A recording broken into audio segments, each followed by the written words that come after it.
কলেজে যাওয়ার জন্য রেডি হচ্ছি এমন সময় আম্মু এসে বলল, আম্মু আজকে একটু তাড়াতাড়ি আসিস। আমি কেন? আম্মু তোকে নিয়ে আমার বান্ধবীর বাসায় যাব। আমি তোমার বান্ধবীর বাসায় তুমি যাও। আমি গিয়ে কি করব?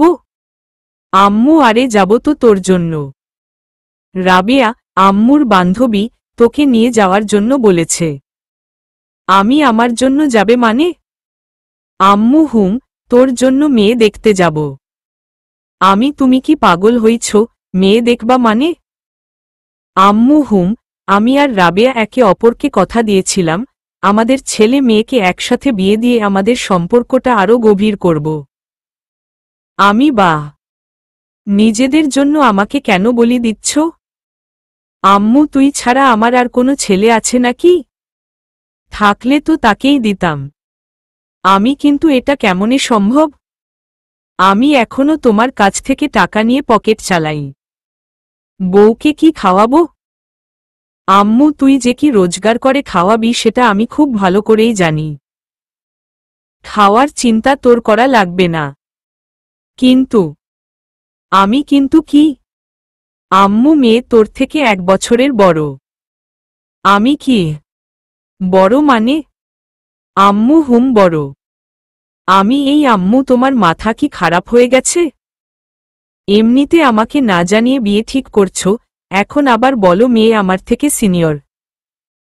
আম্মু তো সমস্যা কি? আমি সমস্যা কি মানে? আরে ছেলেরা সব সময় তাদের থেকে জুনিয়র মেয়ে বিয়ে করে, এটাই সমাজের নিয়ম। আম্মু কোনো হাদিসে লেখা আছে যে সিনিয়র মেয়ে বিয়ে করা যাবে না?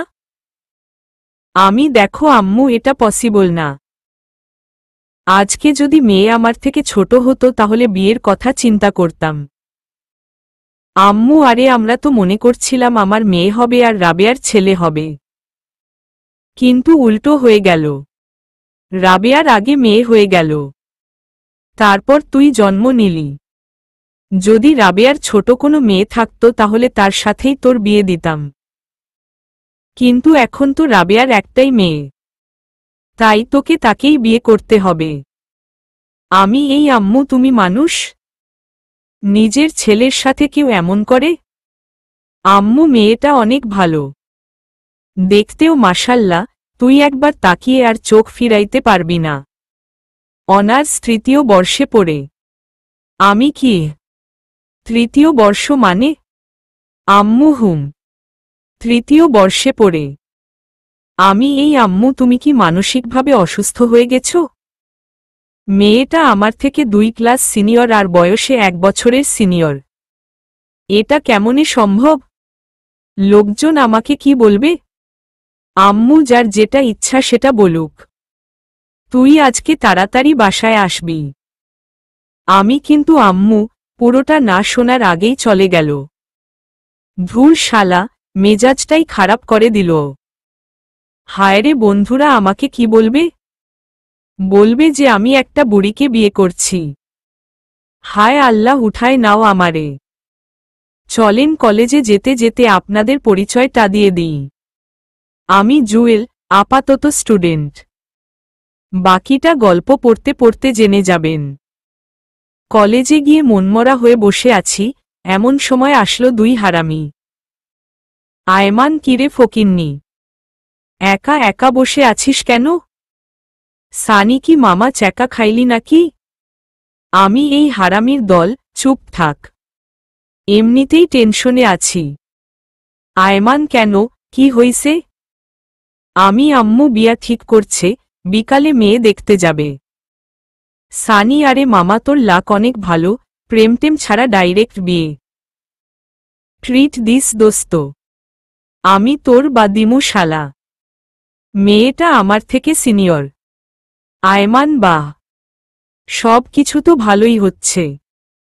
তুই তো সিনিয়র মেয়ে বেশি পছন্দ করিস। তোর জন্য ভালো হবে। আরে হারামখোর সিনিয়র পছন্দ করি ঠিক আছে, তার মানে এই নয় যে সিনিয়র কাউকে বিয়ে করব। সানি হালারপুত তামান্না আপুর পিছনে পিছনে ঘুরতি যে ভুলে গেলি? উনি সিনিয়র না? ধুর তামান্নার সাথে অন্য কাউকে মিলাবি না।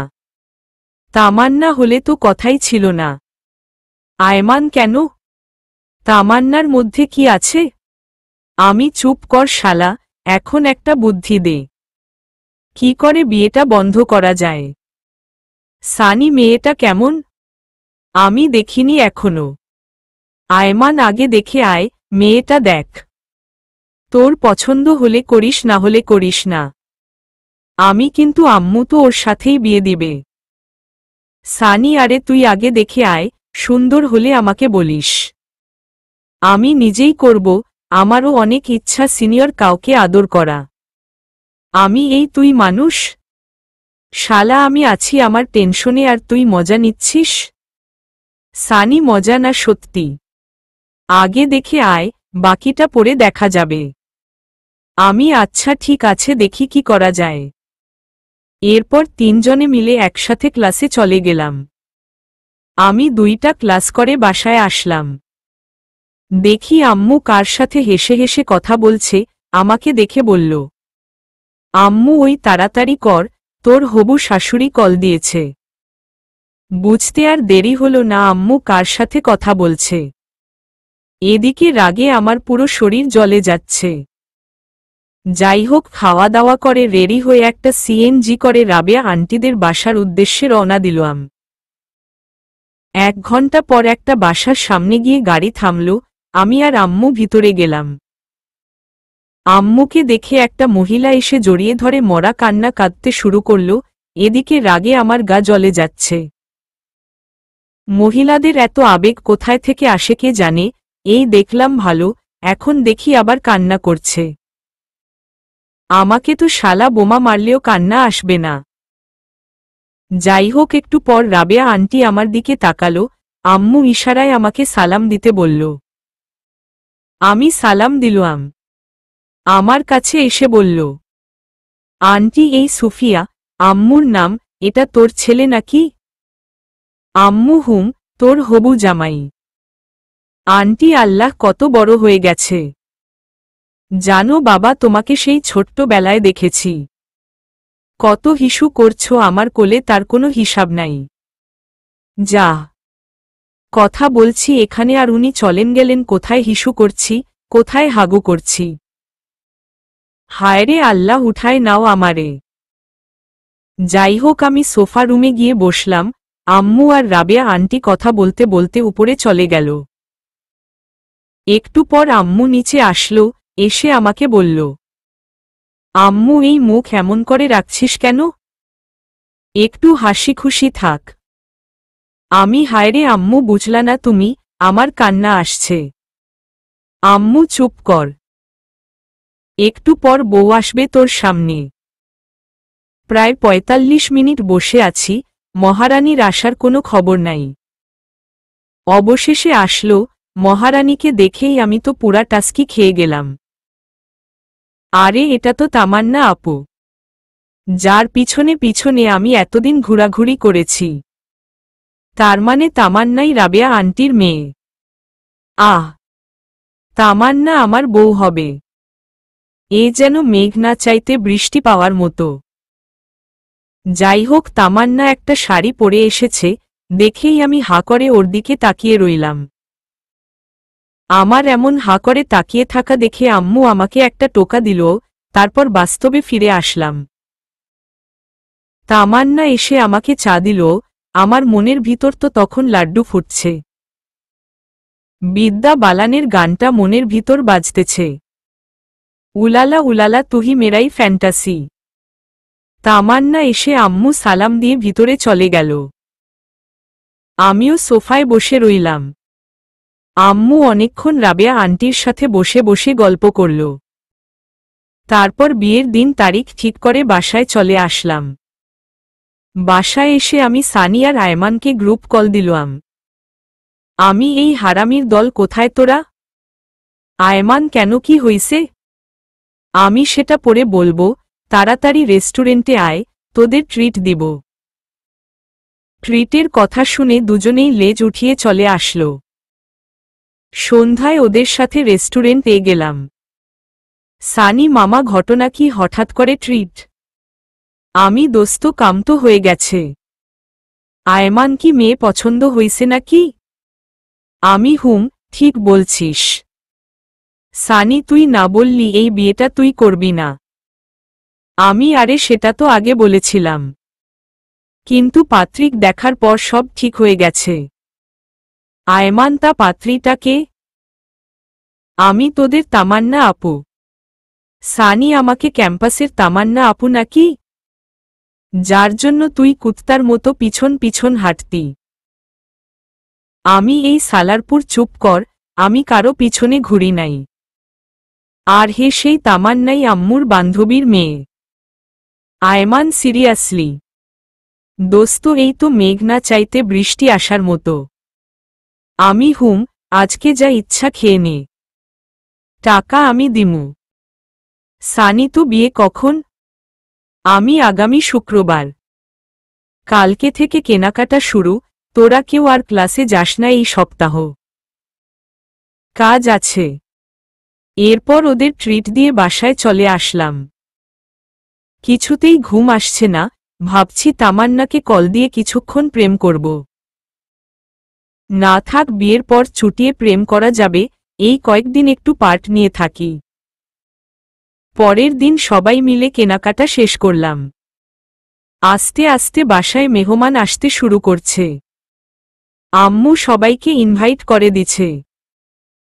দেখতে দেখতে বিয়ের দিন চলে আসলো, সবাই অনেক ব্যস্ত। আমিও মোটামুটি ব্যস্ত ছিলাম। অবশেষে বিয়েটা হয়ে গেল। আমি সানি আর আয়মান ছাদে বসে বসে গল্প করছি। এদিকে তামান্না বাসর ঘরে বসে আমার জন্য ওয়েট করছে। আমার তো আর এখানে দাঁড়িয়ে থাকতে ইচ্ছা করছে না, কিন্তু দুই হারামি আমাকে যেতে দিচ্ছে না।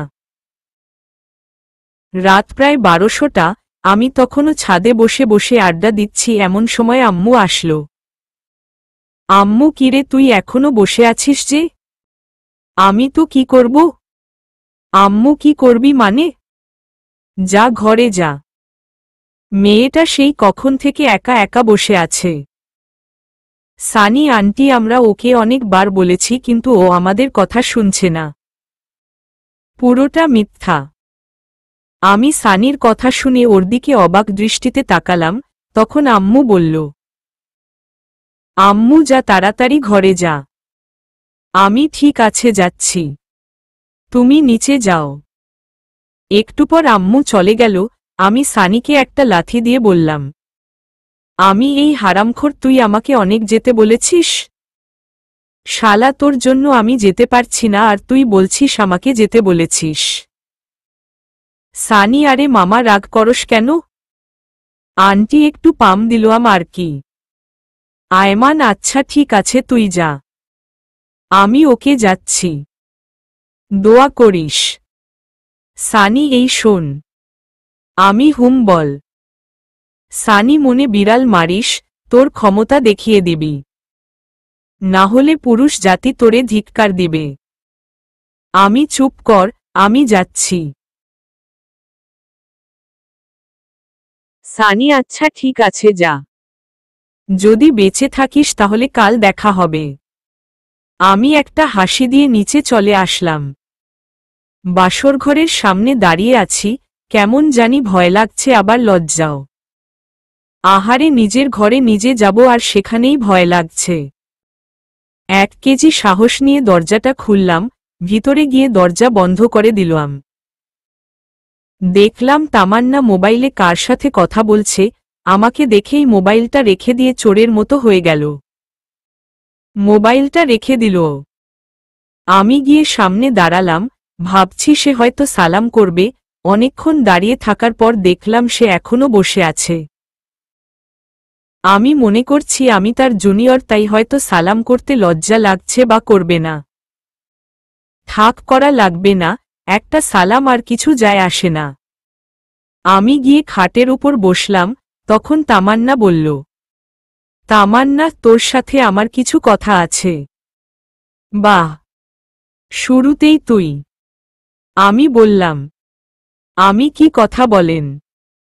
তামান্না, আমি তোকে স্বামী হিসেবে মানতে পারবো না। মুহূর্তেই যেন আমার পায়ের নিচ থেকে মাটি সরে যেতে লাগল, নিজেকে শক্ত করে বললাম, আমি কেন পারবেন না? আর সে কথা বিয়ের আগে বলেননি কেন? তামান্না, বলিনি কারণ আম্মুর কথার উপর আমি কোনো কথা বলতে পারবো না, তাছাড়া বাবা অসুস্থ, এখন যদি আমি বিয়েতে না করি তাহলে বাবা হয়তো আরও বেশি অসুস্থ হয়ে যাবে। আমি আপনার বাবা মায়ের কথা চিন্তা করে আপনি আমার লাইফটা নষ্ট করে দিলেন কেন? আপনার যদি বিয়েতে মতো না থাকতো আপনার বাবা মাকে বলতেন। তামান্না, বলে কোনো লাভ হবে না, ওরা কিছুতেই আমার কথা শুনবে না। আমাকে বলতেন, আমি আম্মুকে বলে দিতাম যে আপনাকে আমার পছন্দ হয়নি। তামান্না, আমি রাশেদকেও অনেকবার বলেছি পালিয়ে যাওয়ার জন্য, কিন্তু ও এখন নাকি কিছু করতে পারবে না। কিছুদিন সময় লাগবে। আমি রাশেদকে? তামান্না, আমার বয়ফ্রেন্ড, মাথা নিচু করে। আমি তো এখন, আপনি কি চান? তামান্না, ডিভোর্স। কথাটা শুনে বুকের ভিতরটা কেমন যেন কেঁদে উঠল। আমি ডিভোর্স তো আর বললেই হয়ে যাবে না, কমপক্ষে 6 মাস একসাথে থাকতে হবে। তামান্না, কি 6 মাস? তোকে তো আমার 1 সেকেন্ডও সহ্য হয় না। আমি ডিভোর্স পেতে হলে 6 মাস সহ্য করতে হবে। তামান্না, আচ্ছা ঠিক আছে। আর হে, আরেকটা কথা। আমি কি? তামান্না, এই 6 মাস কোনোভাবেই আমার উপর স্বামীর অধিকার খাটাতে আসবি না। আমি ওকে। এই 6 মাস সবার সামনে অন্তত বউয়ের মতো থাকবেন। মা যদি জানতে পারে অনেক কষ্ট পাবে। আর আমি মায়ের কষ্ট সহ্য করতে পারি না। তামান্না, আচ্ছা ঠিক আছে। তারপর আমি রুম থেকে চলে যাচ্ছি, এমন সময় তামান্না আবার ডাক দিল। তামান্না, এই কই যাস? আমি বাইরে। এখানে থেকে কি করব? তামান্না, না, তুই বাইরে যাবি না। আমি কেন? তামান্না, বাইরে গেলে সবাই সবকিছু বুঝে যাবে। বাহ, বুদ্ধি আছে। এরপর আমি খাটে ঘুমাতে যাব, এমন সময় তামান্না আবারও চিৎকার দিয়ে ডাক দিল। তামান্না, এই কি করছিস? আমি কেন ঘুমাবো? তামান্না, তুই খাটে কেন? আমি তাহলে কোথায় ঘুমাবো? তামান্না, তুই খাটে ঘুমাতে পারবি না। সোফায় ঘুমা। আমি কেন? খাটে ঘুমালে সমস্যা কি? তামান্না, বললাম না তোকে স্বামিনী হিসেবে মানি না, তাহলে খাটে ঘুমাবি কেন? আমি আর কিছু না বলে একটা বালিশ সোফায় রেখে বারান্দায় চলে গেলাম। ভাবতে লাগলাম, কোনো অপরাধের কারণে আল্লাহ এত শাস্তি দিচ্ছে আমাকে। বাইরে তাকিয়ে দেখি সবাই ব্যস্ত। বাবুর্চিরা এদিক ওদিক ঘুরছে। আম্মুও সবার সাথে বসে বসে গল্প করছে। কিছুক্ষণ দাঁড়িয়ে থেকে আবার রুমে চলে আসলাম। দেখি তামান্না কার সাথে মোবাইলে কথা বলছে। আমাকে দেখে আবার মোবাইল রেখে দিল। আমি লাইট বন্ধ করে ঘুমাতে যাব, এমন সময় তামান্না আবারও ডাক দিল। তামান্না, কিরে, লাইট কেন অফ করছিস? আমি তো লাইট জ্বালিয়ে কেউ ঘুমায় নাকি? তামান্না, আমি তোকে বিশ্বাস করতে পারছি না। তুই লাইট দে। ধুর, এই রুমেই থাকব না। তামান্না, এই কই যাস? আমি জাহান্নামে। আপনি তো আমাকে বিশ্বাস করছেন না। এখানে থেকে কি করব? তামান্না, আচ্ছা ড্রিম লাইটটা জ্বালিয়ে রাখো। আমি আর কিছু না বলে ড্রিম লাইটটা জ্বালিয়ে সোফায় ঘুমিয়ে পড়লাম। সকালে ঘুম ভাঙল তামান্নার মায়াবী মুখটা দেখে। আহ, কি সুন্দর লাগছে। দেখে মনে হচ্ছে নিষ্পাপ একটা শিশু ঘুমিয়ে আছে। হুমায়ুন আহমেদ বলেছিল যে মেয়েকে ঘুমন্ত অবস্থায় সুন্দর দেখায় সেই প্রকৃত সুন্দর। তামান্নাও সেই হুমায়ুন আহমেদের অজানা সুন্দরী নারী। কিছুক্ষণ তাকিয়ে থাকার পর ওর ঘুমটা ভেঙে যায়। আমাকে দেখার আগেই আমি আবার ঘুমের ভাব ধরে সোফায় শুয়ে রইলাম। তামান্না উঠে ফ্রেশ হতে চলে গেল। আমিও উঠে নাস্তা করে বাইরে চলে গেলাম। সানি আর আয়মানকে গতকাল রাতের ঘটনাগুলো খুলে বললাম। সানি, সত্যিই তামান্না তোর কাছে ডিভোর্স চাইছে? আমি কি মিথ্যা বলছি? আয়মান, তো এখন কি করবি? দেখা যাক, ডিভোর্স দেওয়া ছাড়া আর কোনো অপশন নাই। তোদের কোনো উকিল পরিচিত আছে? সানি, আমার কাকা আছে। আচ্ছা, আমি তোকে সব কাগজপত্র দিব, তুই তোর কাকার সাথে কথা বলে রাখিস।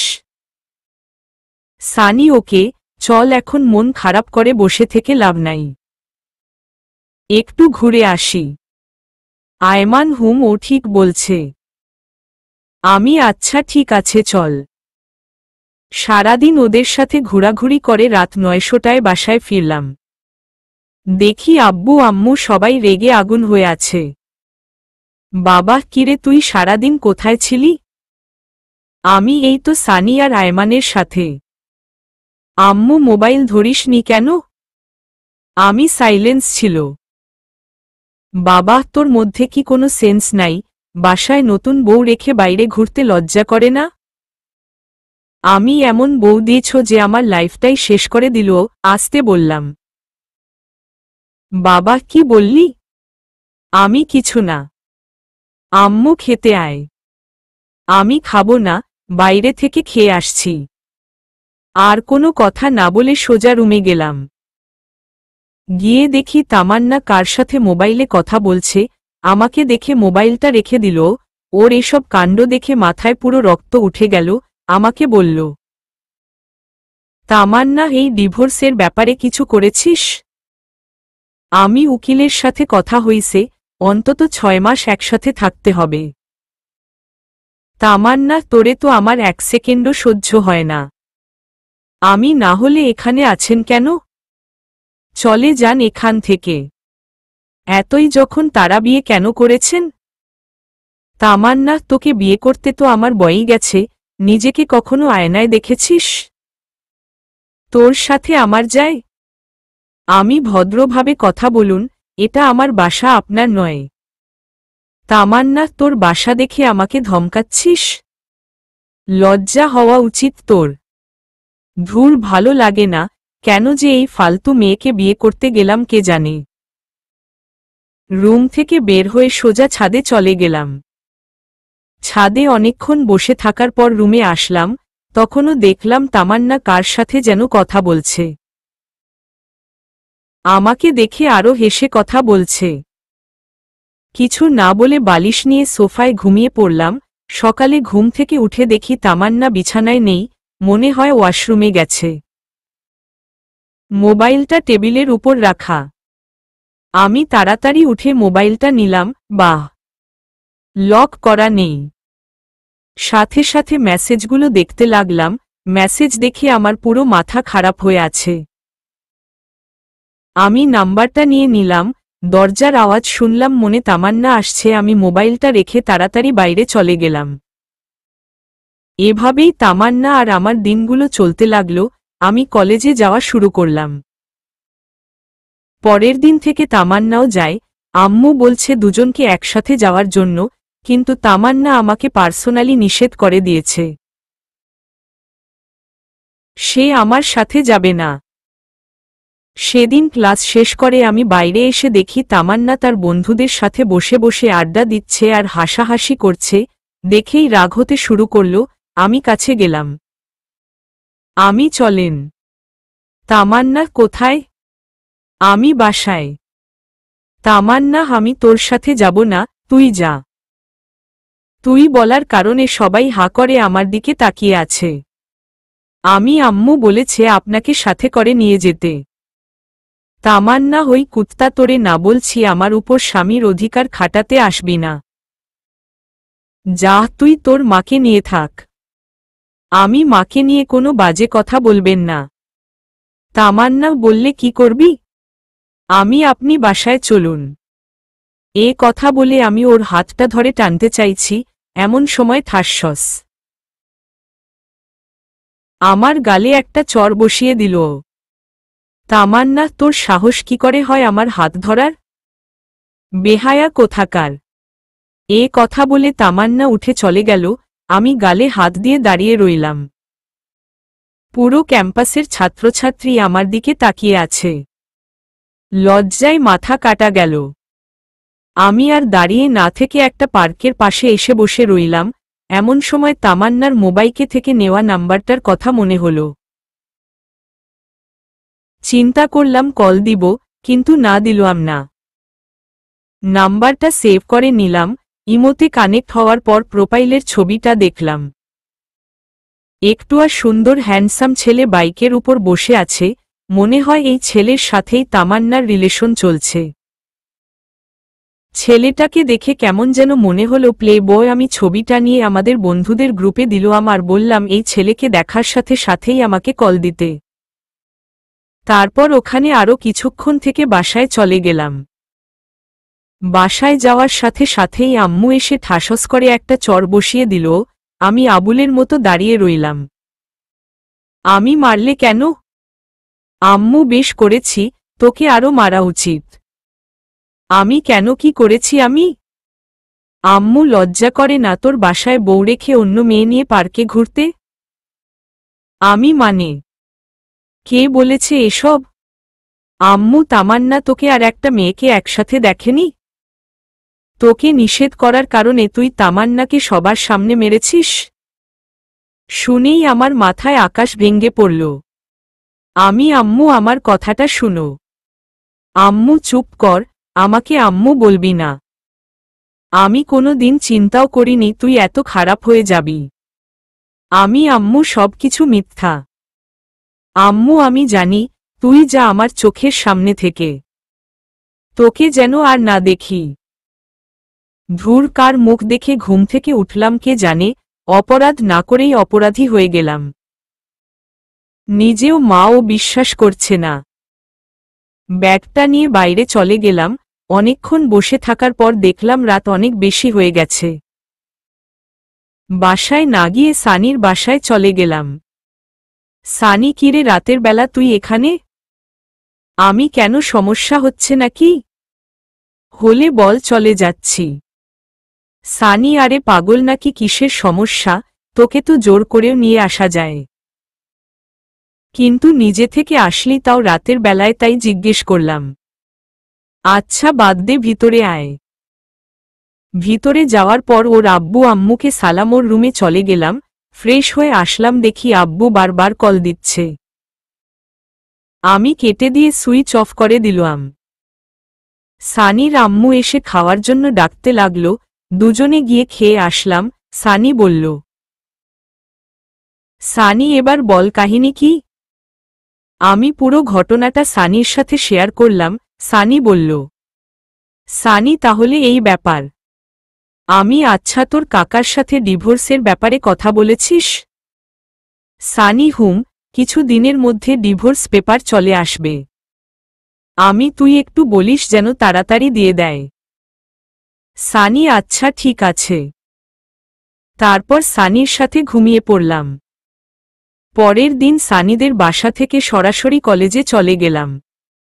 ক্লাস করতে ভালো লাগছে না, তাই বাইরে এসে আমি সানি আর আয়মান গাছতলায় বসে আছি। দেখলাম তামান্না একটা ছেলের সাথে বাইকে করে কলেজে আসছে। বাইক থেকে নেমে ছেলেটার হাত ধরে উপরে যেতে লাগল। দেখেই আমার মাথা খারাপ হয়ে গেল। আরে সে তো এখনো আমার বউ। ডিভোর্স হওয়ার পর সে যা ইচ্ছা করুক, কিন্তু এখন কেন? রাগে আমার লোম দাঁড়িয়ে গেল। তারপর আমি উঠে তামান্নার কাছে যেতে লাগলাম। সানি, কিরে কই যাস?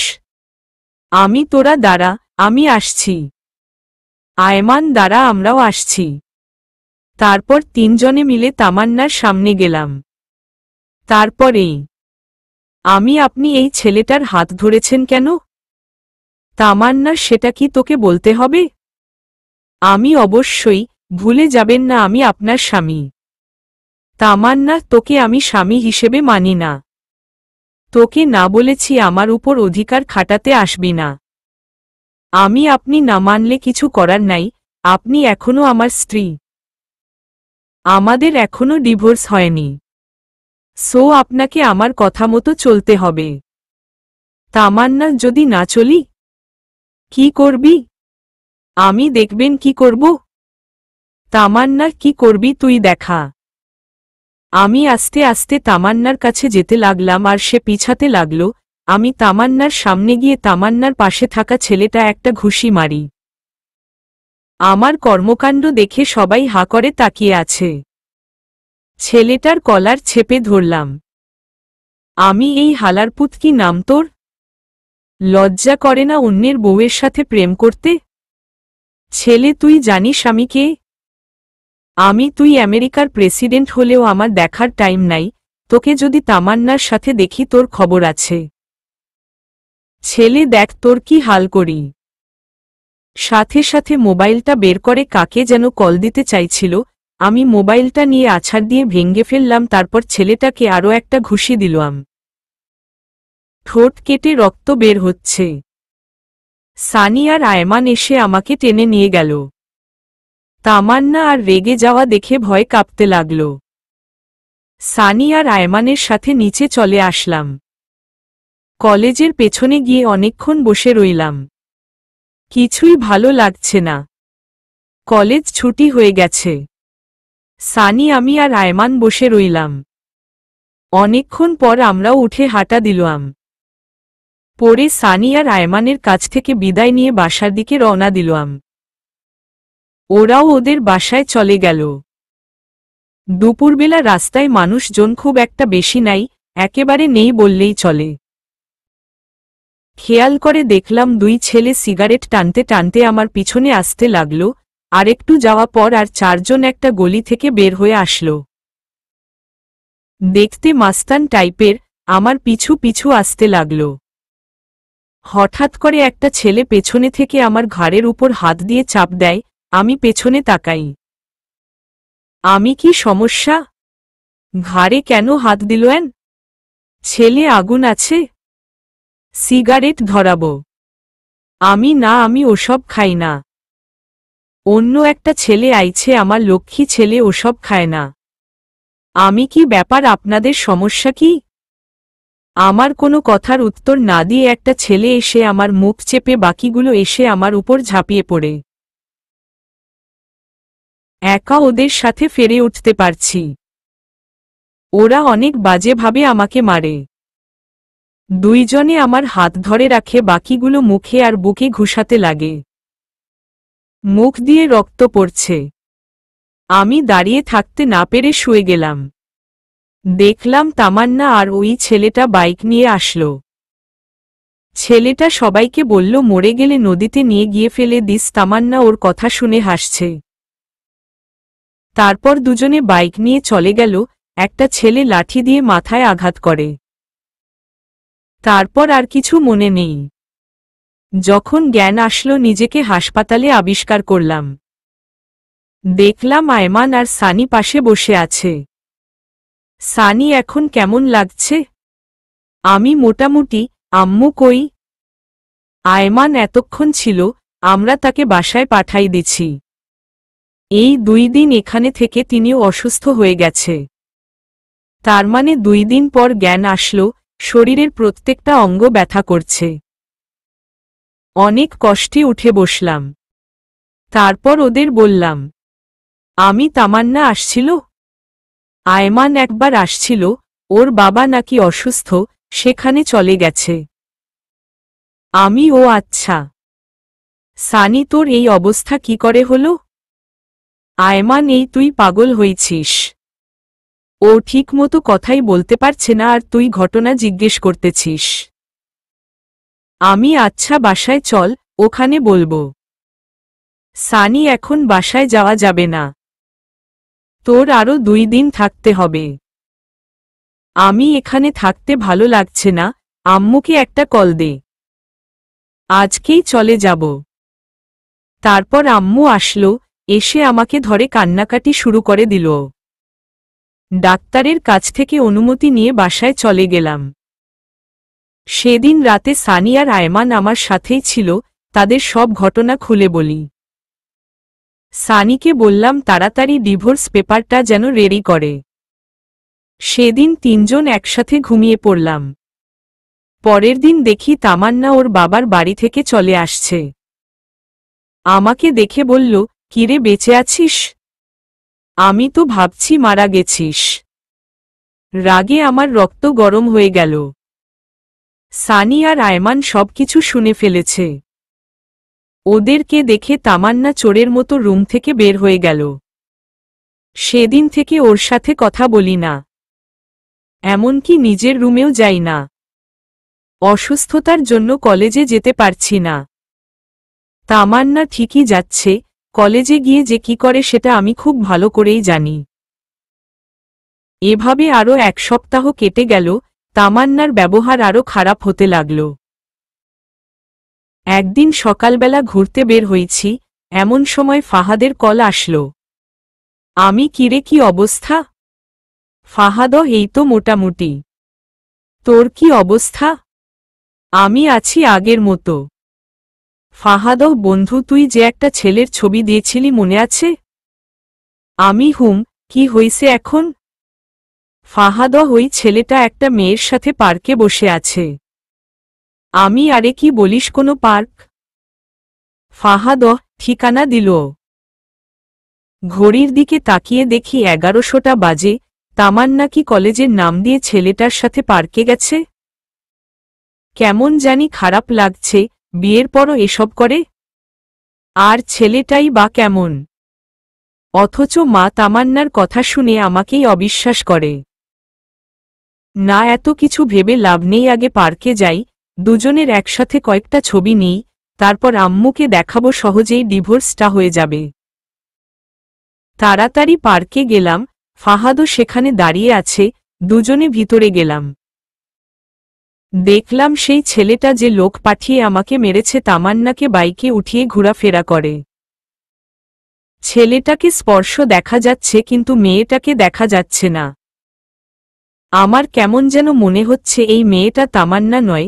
উল্টো পথে গিয়ে দেখি আসলেই মেয়েটা তামান্না নয়, তার মানে ছেলেটা এই রকম আরও অনেক মেয়ের সাথেই প্রেমের অভিনয় করে। সালারে দেখলেই মনে হয় একটা প্লে বয়। কোনো কিছু না ভেবে ভিডিও করা শুরু করলাম।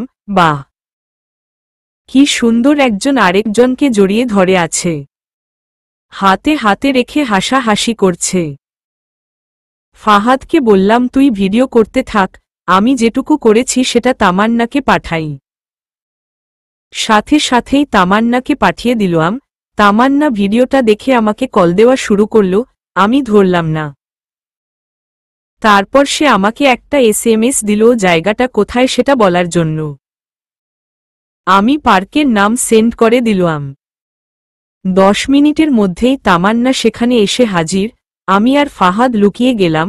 তামান্না পাগলের মতো ছেলেটাকে খুঁজতে লাগল, তারপর ছেলেটাকে দেখে ফেলে ছেলেটার সামনে গিয়েই ওর শার্টের কলার চেপে ধরে ঠাসস ঠাসস 2টা চড় বসিয়ে দেয়। ছেলেটা রাগী দৃষ্টিতে তামান্নার দিকে তাকায়। তামান্না বলতে থাকে, তামান্না, ছি, তোর লজ্জা করে না আমার সাথে রিলেশন করে এখন অন্য মেয়ের সাথে টাঙ্কি মারতে? ছেলে, তুমি যা ভাবছ তা নয়, আমার কথাটা একটু শুনো। তামান্না, কি শুনবো তোর কথা? যা দেখার তা তো নিজের চোখেই দেখলাম। তামান্নার কথা শুনে ছেলেটার পাশে থাকা মেয়েটা রেগে যায়, তারপর সেও ছেলেটা একটা চড় দিয়ে চলে যায়। আমি আর ফাহাদ বসে বসে হাসতেছি। শালা প্লে বয়, এবার খেলা সামলা। মেয়েটা চলে যাওয়ার পর ছেলেটা তামান্নার গালে একটা চড় বসিয়ে দেয়। সাথে সাথে আমার মাথা খারাপ হয়ে গেল, ইচ্ছা করছিল ছেলেটাকে মেরে পুঁতে ফেলি। কিন্তু না, তামান্নাও আমাকে অনেক কষ্ট দিয়েছে, এবার বুঝুক ভালোবাসার মানুষ কষ্ট দিল কেমন লাগে। বেশি আলগা পীড়িত দেখালে এমনটাই হয়। ছেলেটা তামান্নাকে বলতে লাগল, ছেলে, এই তুই আমাকে ফাড়ি আর মেয়েটা সামনে অপমান করলি কেন? তামান্না, বেশ করেছি, তুই আমার সাথে রিলেশনে থেকে আবার অন্য মেয়ের সাথে কি? ছেলে, কি তোর সাথে রিলেশন? হা হা হা, কি করে ভাবলি আমি তোর সাথে প্রেম করতেছি? তামান্না, মানে? ছেলে, মানে আমি তোর সাথে কোনো রিলেশন করিনি, যা ছিল সেটা হচ্ছে টাইম পাস। আর তোর মতো মেয়েকে আমি আমার স্ত্রী বানাবো সেটা ভাবলি কি করে? তামান্না, কেন? আমি কি করছি? পারবি না কেন? ছেলে যে মেয়ে বাসায় স্বামীর সাথে খারাপ ব্যবহার করে, বিয়ের পরও অন্য ছেলের সাথে রিলেশন করে, তাকে আমার বউ বানাবো, এটা জীবনের সম্ভব নয়। তামান্না, প্রপোজ করার সময় এটা মনে ছিল না? ছেলে সব ছিল, তোর সাথে জাস্ট টাইম পাস করেছি, টাকা নেওয়ার জন্য আর তোর শরীর ভোগ করার জন্য। টাকা তো খেয়েছি, কিন্তু শরীরটা এখনো বাকি আছে। আর আমি বিয়ে করব ফারিয়াকে। ওর বাবার অনেক টাকা। তোর বাবার কি আছে? তামান্নার সাথে সাথেই ছেলেটাকে আরও একটা চড় মারে, তারপর কান্না করতে করতে বলে, তামান্না, তোর মতো বাটপার আমি কখনো দেখিনি। তোর জন্য আমি জুয়েলকে অনেক কষ্ট দিয়েছি। আজ থেকে তোর আর আমার সম্পর্ক এখানেই শেষ। আর কখনো আমার সামনে আসবি না। এ কথাগুলো বলে তামান্না কাঁদতে কাঁদতে চলে যায়। ছেলেটা গালে হাত দিয়ে আবুলের মতো দাঁড়িয়ে থাকে। তামান্নার কথা ভেবে খারাপ লাগছে, বেচারি সত্যিই অনেক ভালোবাসত ছেলেটাকে। আবার অনেক আনন্দও লাগছে যে ফকিন্নি আমার সাথে অনেক বাজে বিহেভ করেছে। এবার খেলা বুঝো। আর কিছুদিন আমিও তোরে ডিভোর্স দিব। তখন বুঝবি তোর জীবনে এই জুয়েলের গুরুত্ব কি পরিমাণ ছিল। যাই হোক, ফাহাদকে একটা ধন্যবাদ দিলাম। সে ছেলেটাকে না দেখলে হয়তো ছেলেটা তামান্নার সাথে শারীরিক রিলেশনও করে ফেলত। আল্লাহ বাঁচাইছে। আমি মোবাইলটা বের করে আমাদের বন্ধুদের মেসেঞ্জার গ্রুপে একটা মেসেজ লিখলাম, দুপুরে সবাই সিজলার রেস্টুরেন্টে আসিস, আমি ট্রিট দিব। মেসেজ পেয়ে সবাই লেজ উঠিয়ে ট্রাঙ্ক রোড চলে আসলো। সবাই সেখান থেকে সিজলারে গেলাম।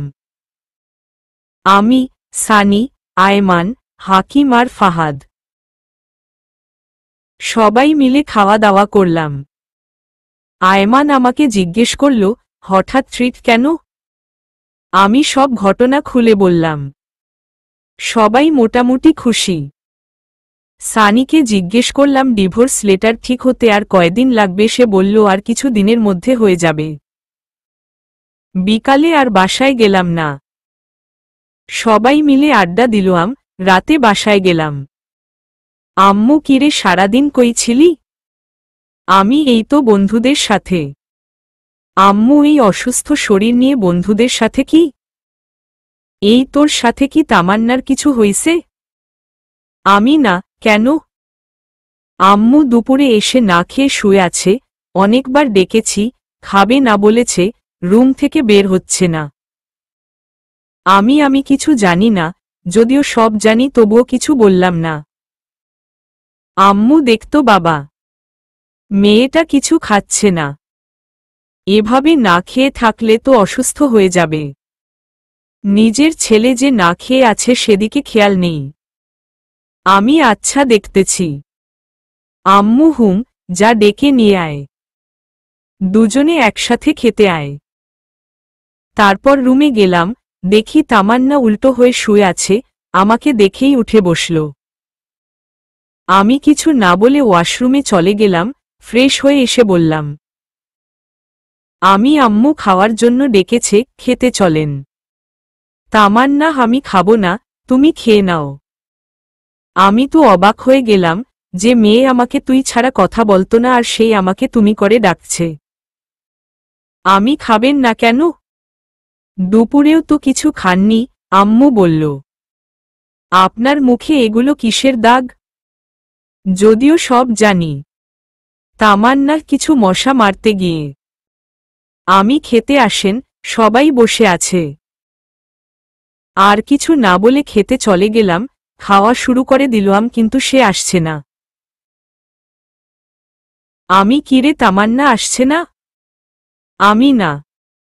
আম্মু, কেন, কিছু হইছে? আমি শরীর খারাপ মনে হয়। আম্মু, ও আল্লাহ, কি বলিস? ডাক্তারকে কল দে। আমি, আরে ধুর, তেমন অসুস্থ না, ঘুমালে ঠিক হয়ে যাবে। আমি আর আম্মু খেয়ে নিলাম। চলে যাওয়ার সময় আম্মু বলল, আম্মু, জুয়েল। আমি কিছু বলবে? আম্মু, বলছিলাম কি, তুই খাওয়ারটা রুমে নিয়ে যা, ওর খিদা লাগলে খেয়ে নেবে। প্লিজ বাবা, না করিস না। কি আর করা, ইচ্ছা না থাকা সত্ত্বেও খাওয়ারগুলো রুমে নিয়ে গেলাম। খাওয়ারগুলো টেবিলের উপর রাখলাম, তামান্নাকে বললাম, আমি ভাত নিয়ে আসছি, খেয়ে নিন। তামান্না, খাবো না, খিদা নেই। আমি না খেলে শরীর খারাপ করবে, খেয়ে নিন। আর কিছু না বলে বালিশটা নিয়ে সোফায় শুয়ে পড়লাম। তামান্না কিছু একটা বলতে গিয়েও বলল না। রাতের বেলা হঠাৎ কিছু একটা শব্দ শুনে ঘুমটা ভেঙে গেল। তাকিয়ে দেখি তামান্না পাগলের মতো খাওয়ারগুলো খাচ্ছে। আমি মুচকি হেসে মনে মনে বললাম, গরিবের কথা বাসি হলেও মিষ্টি হয়, আমি না জাগার ভান ধরে শুয়ে আছি।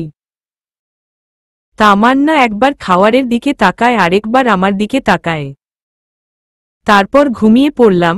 ঘুম থেকে উঠে দেখি তামান্না নিজের কম্বলটা আমার গায়ে জড়িয়ে দিয়ে কোথায় যেন চলে গেছে। উঠে ফ্রেশ হয়ে নিলাম।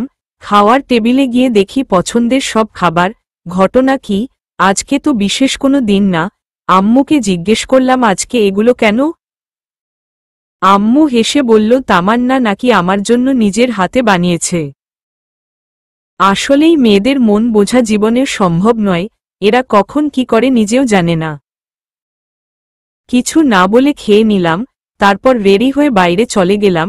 আজকে আড্ডা দেওয়ার জন্য যাচ্ছি না, একটা চাকরির জন্য ইন্টারভিউ দিতে যাচ্ছি। বসে বসে তো অনেক খাইলাম, এবার ফ্যামিলির পাশে দাঁড়ানো উচিত। ইন্টারভিউ দিয়ে বন্ধুদের সাথে কিছুক্ষণ আড্ডা দিয়ে রাতে বাসায় আসলাম। সবাই একসাথে খেয়ে নিলাম। রুমে গিয়ে শুয়ে শুয়ে মোবাইল টিপতেছি, এমন সময় তামান্না রুমে আসলো। আমি উঠে ছাদে চলে গেলাম। কিছুক্ষণ সেখানে বসে বসে গান শুনলাম। তারপর রুমে এসে দেখলাম তামান্না এখনো বসে আছে। আমি, কি ব্যাপার, আপনি এখনো ঘুমাননি? তামান্না, ঘুমাবো পড়ে। একটা কথা বলতাম। আমি, হুম বলেন। তামান্না, আমাকে আর আপনি করে বলবে না। আমি তো কি বলবো? তামান্না, তুমি করে বলিও। আমি, নো থ্যাঙ্কস, একটা হাসি দিয়ে। তারপর খাট থেকে বালিশটা নিয়ে সোফায় ঘুমাতে যাব, এমন সময় তামান্না আবারও বলল, তামান্না, সোফায় না ঘুমালে হয় না? আমি তো কোথায় ঘুমাবো? তামান্না, তুই এবার থেকে খাটে ঘুমাবে। আমি কেন, আপনার চড় খাওয়ার জন্য নাকি অপমানিত হওয়ার জন্য? দেখেন, আমারও একটা পার্সোনালিটি আছে। তামান্না, আগের সব কিছুর জন্য সরি। আমি কিছু না বলে সোফায় ঘুমিয়ে পড়লাম। তুই কি ভাবছিস তোর নরম কথায় আমি পটে যাব? তুই এখনো জুয়েলকে চিনিসনি। আমিও তোকে অনেক ভালোবাসতাম, কিন্তু যখনই তোর কাছে যেতাম অপমান ছাড়া আর কিছুই পাইনি। যাক, এত কিছু ভেবে লাভ নেই, ঘুমিয়ে পড়ি। রাতের বেলা কারো গঙ্গানির শব্দে ঘুম ভাঙল। ড্রিম লাইটের আলোয় রুমের সবকিছু হালকাভাবে দেখা যাচ্ছে। দেখলাম তামান্না শুয়ে শুয়ে কান্না করতেছে। কাঁদুক, তাতে আমার কি? কানের মধ্যে কাঁথা চাপ দিয়ে আবারও ঘুমিয়ে পড়লাম। সকালবেলা কারো নরম হাতের স্পর্শে ঘুম ভাঙল। হালকা চোখ খুলে দেখি তামান্না আমার মাথায় হাত বুলাচ্ছে। আমিও না জানার ভান করে শুয়ে আছি। একটু পর সে উঠে গোসল করতে চলে গেল। গোসল করে এসে আমাকে ডাকতে লাগল। উঠে আমিও ফ্রেশ হয়ে নিলাম।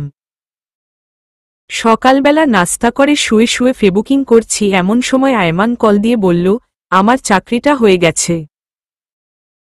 আমিও মহা খুশি। যাক, অবশেষে পরিবারের হাল ধরতে পারব। আম্মুকে খবরটা দিলাম। আম্মুও অনেক খুশি। তামান্নাকে কিছু বললাম না। সেদিন রাতে সানি আর আয়মানের সাথে আড্ডা দিয়ে রাতে বাসায় আসলাম। তামান্না আমাকে বলল, তামান্না, কংগ্র্যাচুলেশন। আমি, থ্যাঙ্কস, বাট ওয়াই? তামান্না, নতুন চাকরি পাওয়ার জন্য। আমি, ও আচ্ছা। পরের দিন তাড়াতাড়ি ঘুম থেকে উঠলাম, রেডি হয়ে অফিসে চলে গেলাম। প্রথম দিন ভালোই লাগল। এভাবে আরও 10 দিনের মতো চলে গেল। তামান্না আমার কাছে আসতে চায়, বাট আমি তেমন একটা কথা বলি না। কারণ আগের দিনগুলোর কথা আমি এখনো ভুলিনি। তামান্নার জন্য আমি এখন প্রায় কলেজে যাই না বললেই চলে।